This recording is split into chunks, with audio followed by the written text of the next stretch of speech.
मेहनत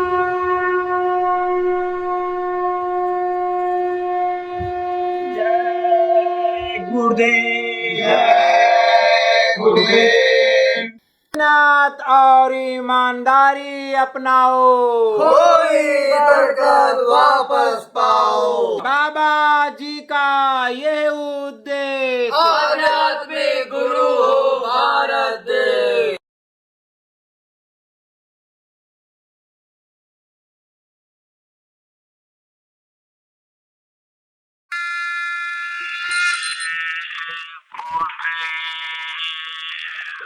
बुरे कर्म से हमें बचाओ, पामर जीवों को शुद्ध बनाओ।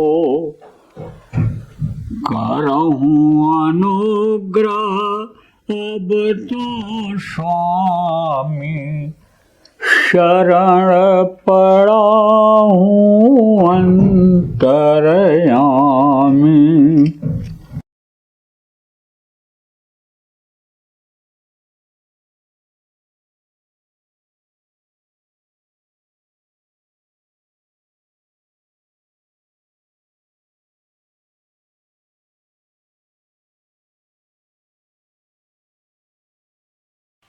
अब कहने का मतलब यह है कि जब भूख लगे तब खाओ। तो शुगर का जो मरीज होता है, चीनी का मरीज, उसको तो हमेशा भूख लगी रहती है। तो कैसे पता चलेगा कि मशीन मांगती है कि नहीं? देखो, ये दो नाक है, ये सुराख है। जब दाहिने नाक का श्वास चले तब समझो अंदर मांग रहा है, कुछ डालना चाहिए। ये कभी दाहिना चलता, कभी बायां चलता है, कभी कभी दोनों चलते रहते, लेकिन दोनों 15 मिनट से ज्यादा नहीं चलते। इनको बदलने में ज्यादा से ज्यादा 15 मिनट लगता है। तो दोनों चले तो रुक जाना चाहिए, फिर देख ले दाहिने चलने लगा तब खाने चाहिए।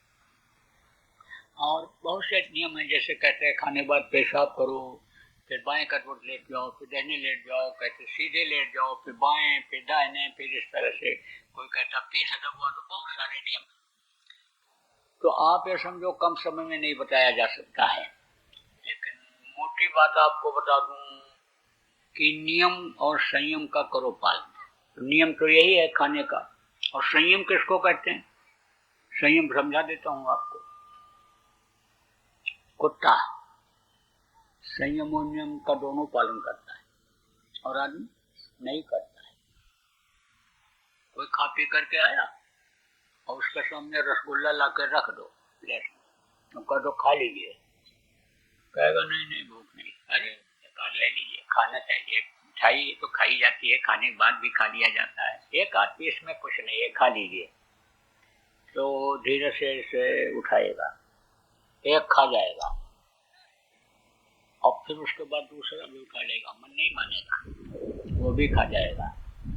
देखो ना उसकी तरफ, देखोगे तब तो कहेगा देखो ये कह रहे थे ये क्या खाया जाता है।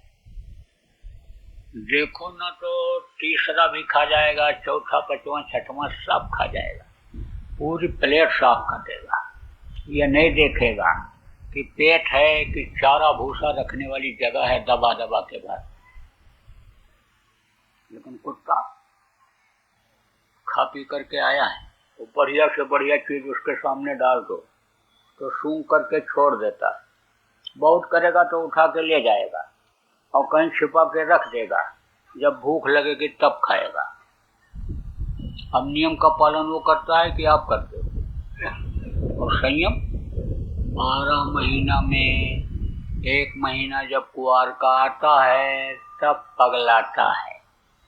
और आदमी को देखो हमेशा पागलपन सवार है, तो संयम और नियम का पालन कौन करता है? संयम और नियम का पालन करो। संयम और नियम का पालन करोगे तो शरीर ये स्वस्थ रहेगा। कहते हैं ना बुजुर्ग लोग, बहुत अनुभव होता है जीवन का। लड़के तो ये बैठते नहीं है, ये जो फटा पैंट पहनने वाले हैं ना, ये जो ऊंची एड़ी की ये जो चप्पल पहनने वाली, ये जो नेकर और बनियान पहनने वाली ये जो बहुएं आती हैं, ये बुजुर्ग माताओं के पास बैठना ही नहीं पसंद करती हैं, सास के पास। कहती हैं अनपढ़ हैं, इनके पास हम क्या बैठें। लेकिन जो अनुभव जीवन का बुढ़ों को होता है, जवानों को नहीं होता है। तो बुढ़े लोग कहते हैं कम खाओ और गम खाओ। गम खाओ किसको कहते हैं? बर्दाश्त कर लो। कोई दो बात कहे तो सुन लो, एक कान से सुनो, दूसरे से निकाल दो, समझ लो कि हम सुने ही नहीं। गुरु महाराज के पास प्रेमियों 40 साल रहने का मौका मिला, रखा उन्होंने।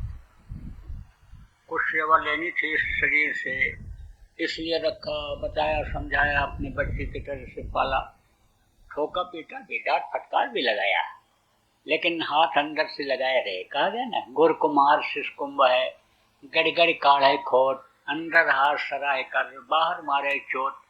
कुमार घड़ा बनाता है तो मिट्टी को पीट पीट करके और बढ़िया घड़ा बना देता है पानी पीने के लिए आदमी को, लेकिन अंदर हाथ लगाए रहता है कि घड़ा टूट न जाए, कमजोर है। ऐसे बराबर गुरु महाराज हाथ लगाए रहे।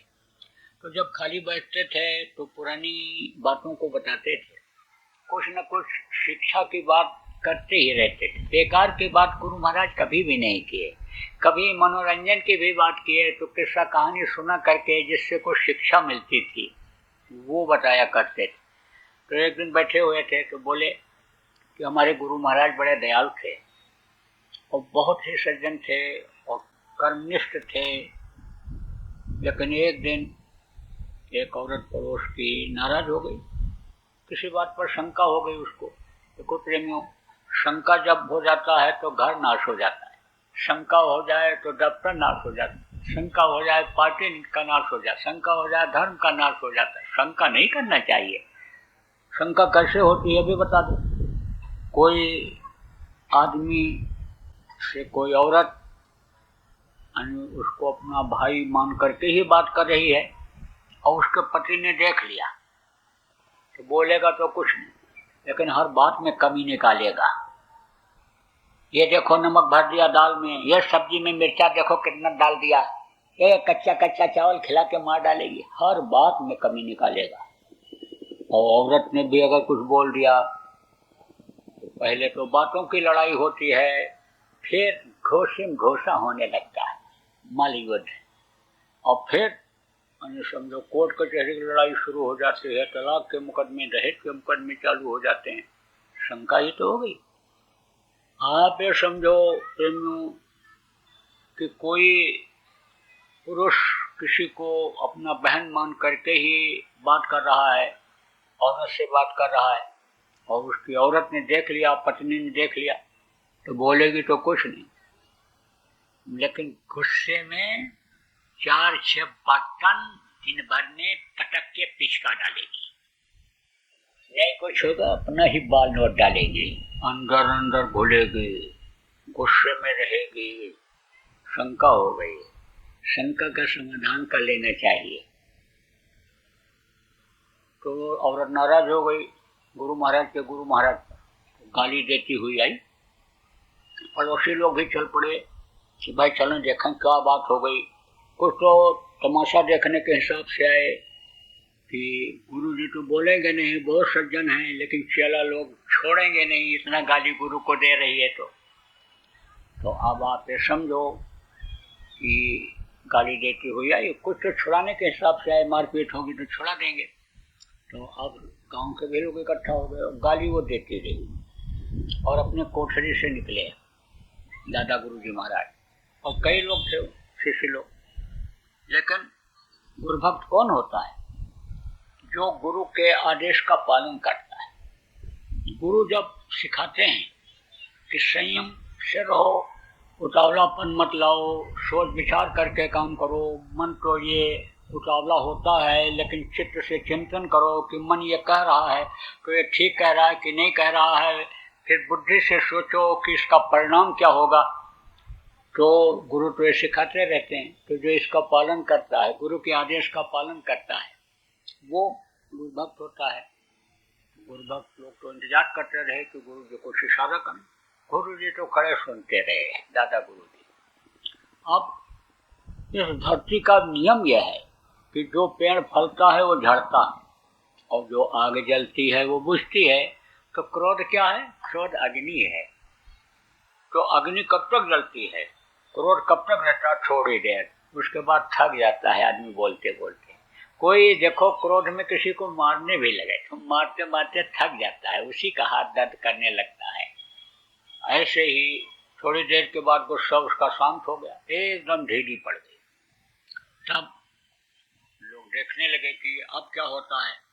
तो उस समय पर ऐसे जेब में हाथ डाले दादा गुरुजी और ऐसे देखे, फिर ऐसे ऐसे पलटे, ऐसे देखे, उसके बाद कुर्ता उतार करके ऐसे ऐसे झाड़े।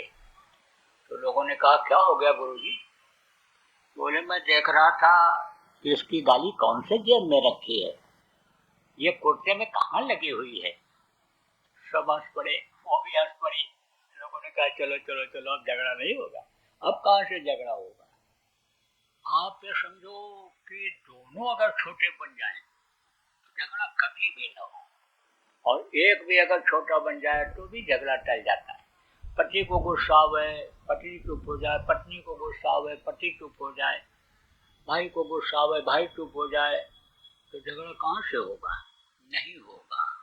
और दोनों अगर छोटे हो जाएं, दोनों अगर समझो कि छोटा बन जाएं, तब तो समझो कि फिर देव लोगों को भी हाथ जोड़ देना पड़े। कैसे बता दें आपको? सास और बहू का झगड़ा मशहूर है। अब गरीब घर के सास और बहू जब लड़ती हैं, भद्दी भद्दी गाली देती हैं, तो सबको पता चल जाता है। और बड़े आदमी जिनको कहते हो, उनके घर की सास और बहू जब धीरे धीरे बोलती हैं और अंग्रेजी में गाली देती हैं एक दूसरे को, तब नहीं पता चलता है। लेकिन लड़ती सब जगह है ये। और छोटी छोटी बात, समझ की ही बात होती है, भावना की ही बात होती है। देखो प्रेमी, पति और पत्नी एक साथ लेते हैं तो उनकी भावना अलग रहती है, और भाई और बहन एक चारपाई पर लेते हैं तो उनकी भावना अलग रहती है। ऐसे अगर ये सास सोच ले, मैंने अपनी लड़की को दूसरे को दे दिया और दूसरे की लड़की मेरे घर में आई, यही मेरी लड़की है, तब वो उसको बहू समझेगी, लड़की मानेगी। और लड़की ये सोच ले, बहू ये सोच ले कि एक माँ को छोड़ करके मैं आई, मुझको ये दूसरी माँ मिल गई, तो व्यवहार में फर्क आएगा? कभी नहीं आएगा। लेकिन जब सास समझने लगती है, जब उस घर की मालकिन बहू समझने लगती है और पहुंचते ही ये सोचती है कि तिजोरी की चाबी हम ही को मिल जाए, मैं ही घर की मालकिन बन जाऊं, तो बुढ़िया भी समझ जाती है कि इसकी नीयत खराब है। नीयत से ही यानी समझो कि बरकत होती है। तो नीयत यानी समझो खराब है तो कभी भी या कुछ भी कर सकती है। पैर तक नहीं दबाती हैं बहुत सी सास, जब जान जाती हैं कि बहू की नीयत खराब है। क्यों? सोचती हैं कहीं पैर दबाते दबाते गला न दबा दे। अब आप ये समझो कि विचार में अगर खिन्नता आई एक दूसरे के, तब तो बस बहू यही सोच लेती है कि बुढ़िया को हम कब्र पर पहुंचा करके ही दम देंगे, और सास सोच लेती है चाहे जेल ही जाना पड़े दहेज के मुकदमे में, लेकिन हम इसको घर से निकाल करके ही दम देंगे। तो लड़के का कान भरने लगती है अपने लड़के का, और बस वो लड़ा देती है, पत्नी के प्रेम को खत्म कर देती है। बस यही गृहस्थाश्रम जो पहले कभी स्वर्ग जैसा था, नर्क जैसा हो जाता है। लेकिन अगर प्रेम सीख लो दोनों, इसमें सास और बहू दोनों बैठी हुई हो, प्रेम अगर सीख लो, अपना एक दूसरे को मान लो, उस घर का बच्चियों रिवाज देख लो कैसा है क्या है, उस घर के लोगों को समझ लो कि कौन ज़्यादा पका हुआ चावल खाता है, कौन यानी कैसी रोटी खाता है, किसको कैसी सब्जी पसंद है, उसके लिए वही बना दो। तब तुम कुछ भी बनाओ खाओ बच्चियों। फिर सास डंडा लेकर के रसोई घर का चक्कर नहीं लगाएगी कि बहू क्या बना रही है, क्या खा रही है। फिर उसको क्या है, बुढ़िया को 2 रोटी मिल गई, रखने के लिए कपड़ा मिल गया, वो भी सोच लेती है आखिर में सब कुछ इसी बहू का ही होगा, मैं क्यों दुश्मन बनूं। तो आपको कहने का मतलब ये है कि छोटी छोटी चीजों में उलझने की जरूरत नहीं है। आप तो एक दूसरे का लेना देना कर्जा अदा कर लो। अब जब कोई सत्संगी सास और बहू मिल जाती हैं और इस चीज को समझ जाती हैं, तब उनका व्यवहार कैसा हो जाता है ये भी बता दें आपको। नारद जी का काम क्या था? लड़ाई करा देना। जहाँ ना भी झगड़ा होता हो वहाँ झगड़ा लगा देते थे। तो एक दिन जा रहे थे तो लड़कों ने कहा प्रभु जी आपकी बड़ी महिमा है, आप कुछ करामात दिखाओ, अपना आशा दिखाओ। तो उन्होंने कहा क्या चाहते हो तुम लोग? तो लड़कों ने कहा वो सेठ और सेठानी है हमारे गांव में, तो उनका झगड़ा कभी नहीं होता है, तो प्रभु आपकी दया उन पर भी हो जाए। जानते थे झगड़ा लगाते हैं। बोले अच्छा चलो लगा देते हैं झगड़ा। गए तो सेठ जी तो वहाँ गद्दी पर चले गए थे अपने। तो ठीक आने समझो कि सेठानी बोले कि अरे तू कितना मेहनत करती है, ओ घर की लक्ष्मी है, और जब से आई है तब से तो देखो घर ये सब बढ़ता चला जा रहा है, तू कितनी अच्छी, लेकिन तेरा सेठ बिल्कुल बेकार है, तेरा कोई ध्यान नहीं रखता, बस उसको तो नोट नोट नोट चाहिए, नोट चाहिए। वो तो भगवान के पास भी जाएगा, यमराज के पास भी जाएगा, और वो कहेंगे कि तुम कहाँ जाओगे, स्वर्ग जाओगे कि वैकुंठ जाओगे, तो तुम्हारा पति तो कहेगा हमको बॉर्डर पर कर दो, जहाँ दुकान खोलने दोनों तरफ चलने लग जाए। तो तुम्हारा पति ऐसा है। अरे बोले नहीं, अरे क्या तेरा कोई ख्याल रखता है? तो नोट गिनता रहता है, नोट गिनता रहता है, जाता है। अरे बोले नहीं, हमारे पति हैं, परमेश्वर हैं, प्रभु आप ऐसी बात क्यों करते हो? आप ये सोचे इसके सामने तो कुछ चलेगा नहीं, ये तो पतिव्रता है, ये तो पति को ही परमेश्वर मानती है, इसके सामने तो कुछ चलेगा नहीं। ये तो ठीक उसी तरह से है जैसे सीता जी थी कि पति के अलावा और किसी को नहीं देखा, रावण से भी बात करती थी तो त्रिंधर ओट कहाँ बैठे ही तिनका लगा लेती थी कि आंखों में उससे आंखें न मिले हमारी। हनुमान जी के साथ नहीं आई, नहीं तो चाहती तो अशोक वाटिका से हनुमान जी के साथ चली आती, वो तो हथेली पर भी बैठा करके लेकर के आते, राम के पास पहुंचा देते, लेकिन नहीं आई, ये तो वैसी है। लेकिन चलते चलाते एक सुरना छोड़ गए नारद जी। बोले सब कुछ हो, लेकिन है तो पिछले जन्म का नमक का ही व्यापारी, तो उसका तो दिल दिमाग बदन पूरा सब नमकीन ही है, और ना विश्वास हो तो रात को चाट के देख लेना जब सोने लगे। इतना कहकर चले आए, फिर गद्दी पर पहुंचे। बोले वाह सेठ क्या तरक्की किया आपने, नाम है आपका, अरे दिन रात कितनी मेहनत करते हो आप, लेकिन आपकी जो घरवाली है सेठानी है 2 कौड़ी की है, बिल्कुल बेकार। अरे बोले प्रभु ऐसा? अरे क्या आपको तो बस 2 पराठा सेक करके दे देती है, दिन भर खाए पड़े रहते हो यहाँ कमाने के चक्कर में, फिर बढ़िया बढ़िया बनाती खाती है, घूमती टहलती। अरे बोले नहीं प्रभु, ये आप न कहो, आपके मुंह से शोभा नहीं देता है, वो तो पूरा पतिव्रत धर्म का पालन करती है, लक्ष्मी है, जब से आई तब से दिन दूना 4 गुना सब बढ़ता चला गया। बोले चलो सब ठीक है, लेकिन है तो पिछले जन्म की कुटिया ही। अरे जब तुम सो जाते हो तो तुम्हारा बदन चाटती है वो, और नहीं होगा तो आज देख लेना रात, कहकर चले गए। अब दोनों के मन में शंका पैदा हो गई, कुटिया तो नहीं है, चाटती तो नहीं है। उसने कहा ये नमक का व्यापारी तो नहीं है, नमकीन ही नमकीन हो, इसका हमको कोई आगे चल करके दिक्कत आवे। अब जैसे खाने के बाद ना बुलाया, झूठा मूठा सोने का बहाना किया, तैसे वो चाटने लगी, लाओ देख लें चाट करके। मैं जैसे चाटा तैसे दिया चाटा गाल के ऊपर। कालवनिया कहीं का, कहा कुटिया कहीं की, कालवनिया कहीं का, कुटिया कहीं की, हो गया झगड़ा।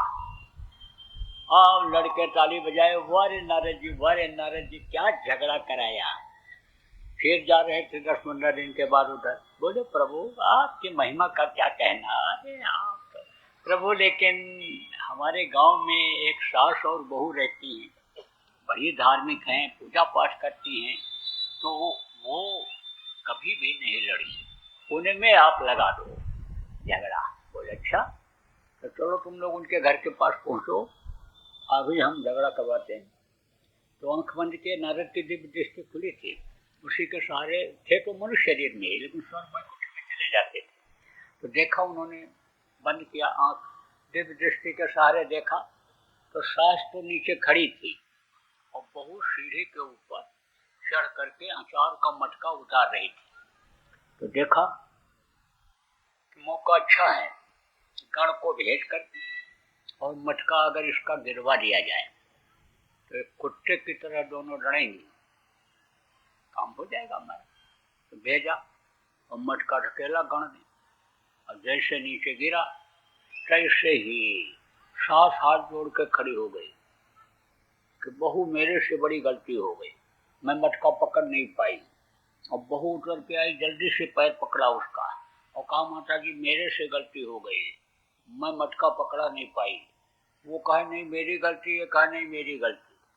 अब नारद दरवाजे पर खड़े देख कह रहे हैं अब कौन सा फार्मूला लागू करूं, अब कौन सा मंत्र मारूं कि जिससे झगड़ा हो। जब छोटे बने हुए तो नारद आखिर में हाथ जोड़ के खड़े हुए और बोले न तुम्हारी गलती न मेरी गलती, न तुम्हारी गलती न इनकी गलती, गलती तो मेरी है। जो मैथुन देवियों में झगड़ा लगाने की कोशिश किया, तो छोटे बन जाओ तो सब प्यार करने लग जाएं। देखो दूब घास है, ये छोटी है, जमीन से चिपक के रहती है, हमेशा हरी रहती है। बड़ी बड़ी जितनी भी घास होती हैं, जब धूप लगती है, तेज धूप होती है, जल जाती है। छोटे बन जाओ, छोटे बन जाओगे सब प्यार करने लगते। बुद्ध ने बताया ना कि हमारे पास 10 नली की बंदूक है। तो लोगों ने कहा 10 नली की बंदूक काका कैसी होती है? अरे होती है, रखता हूँ हमेशा। अरे इस समय भी रखे हो? रखे तो कहाँ रखे हो? तब बताया, कहा देखो ये 1 नली, ये 2 नली, ये 3 नली, ये 4 नली, अब ये 5 नली, 5 नली है, 5 नली। कहता हूँ नली जब ऐसे दिखाता हूँ, जिसको दिखाता हूँ वही सिर झुका देता। छोटे बन जाओ सब प्यार करने लगे। देखो मोटी मोटी बात बताऊंगा, ज्यादा लंबा नहीं खींचूंगा। देखो अरे मैं रुपया पैसा में बरकत क्यों नहीं होती? रुपया पैसा का यह सिद्धांत है कि जिस तरह से आपके घर में आएगा, जिस तरह से लाओगे उसी तरह से जाएगा।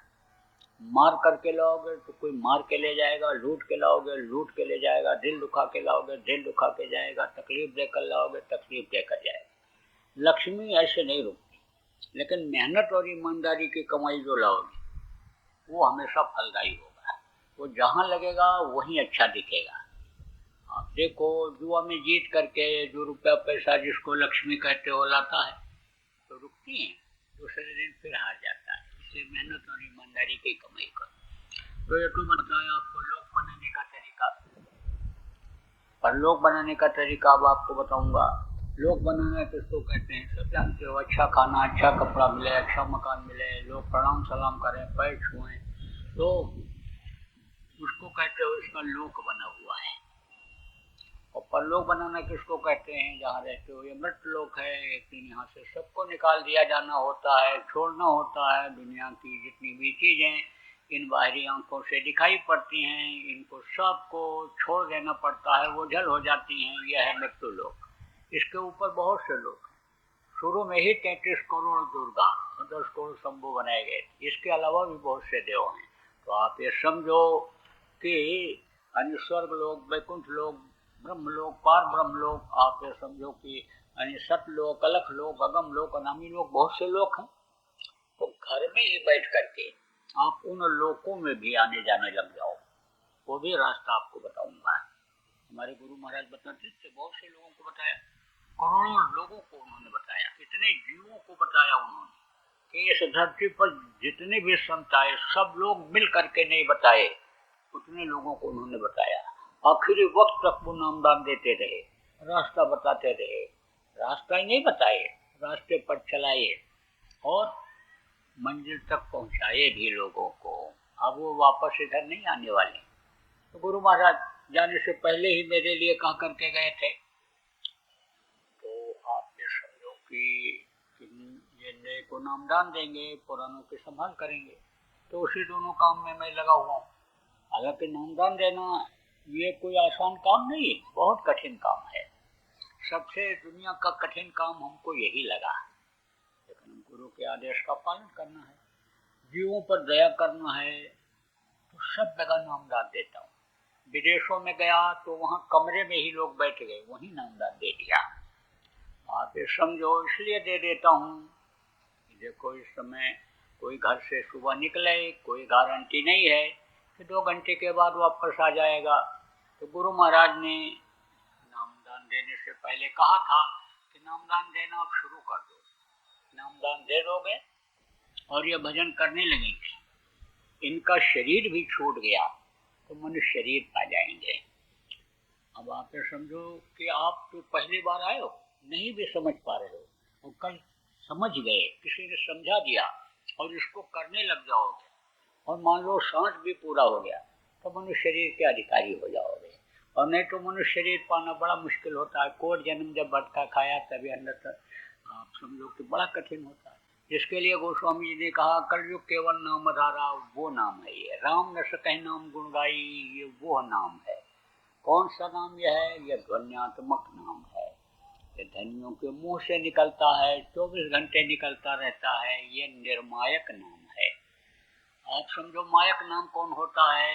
जो माँ के पेट में बन करके पल करके बाहर निकलते हैं और लोगों की रक्षा के लिए, लोगों के फायदा के लिए जगाने की जरूरत होती है और नाम को जगाते हैं, वो मायक नाम होता है। जैसे राम ने जगाया राम नाम को, तो राम नाम में ताकत आई।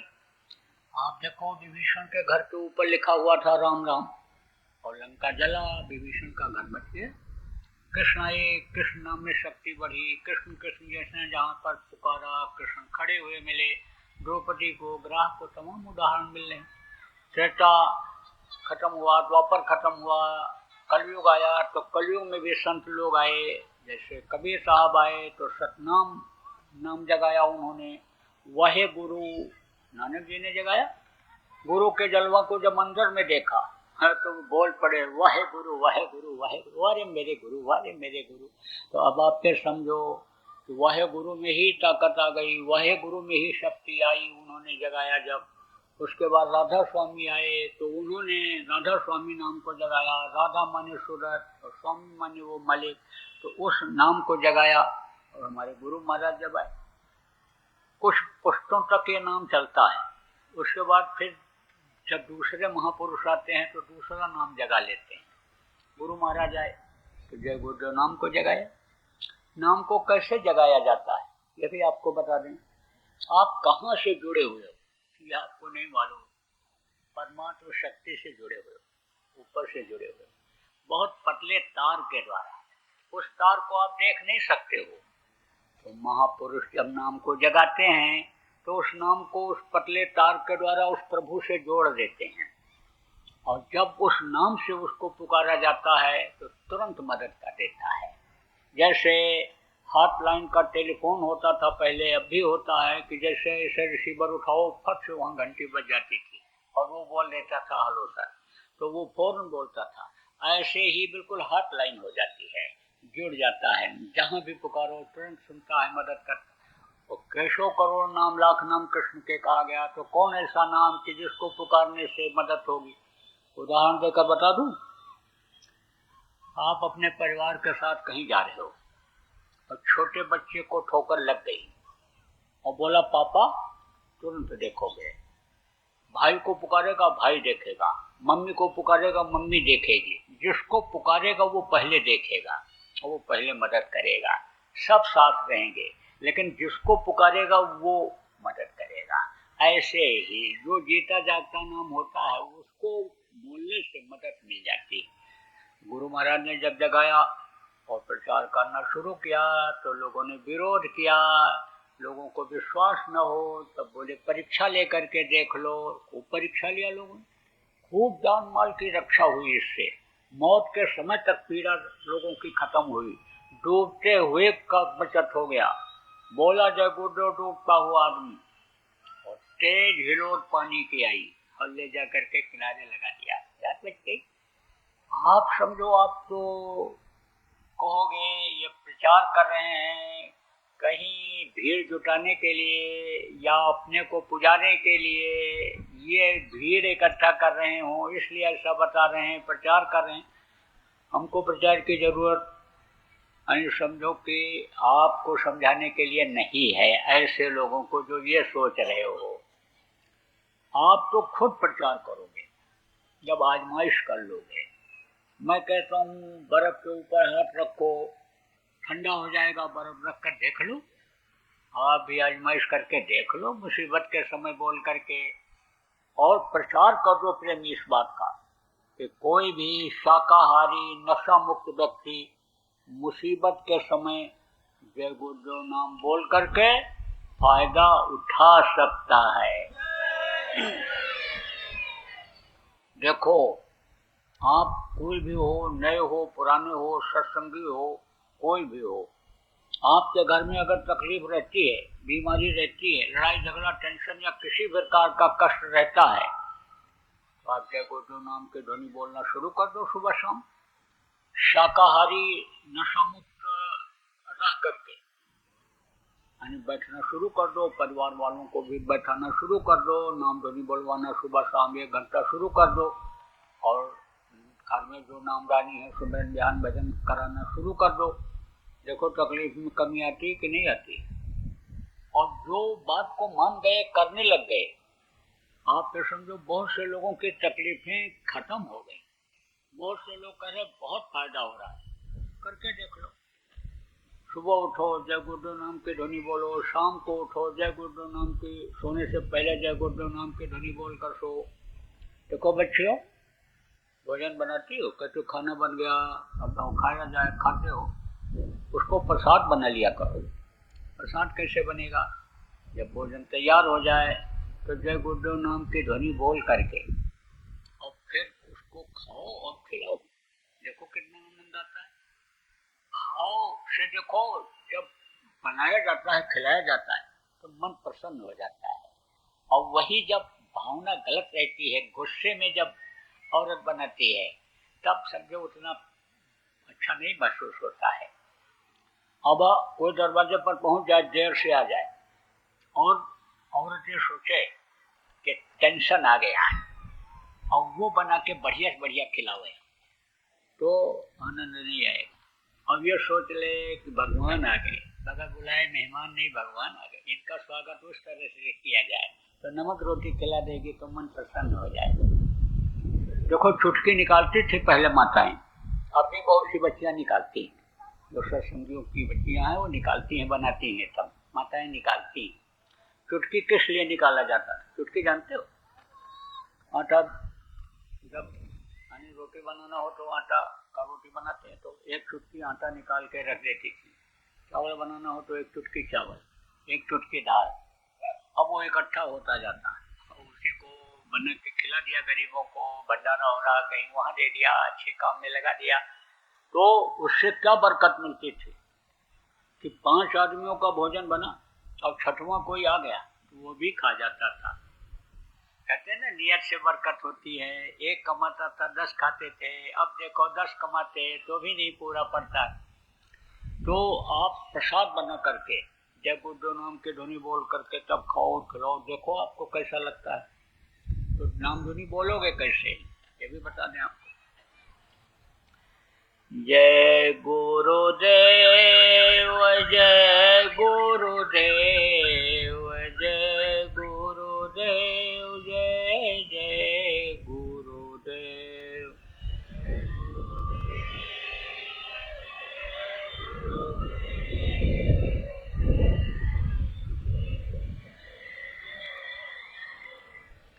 बोलो जय गुरुदेव।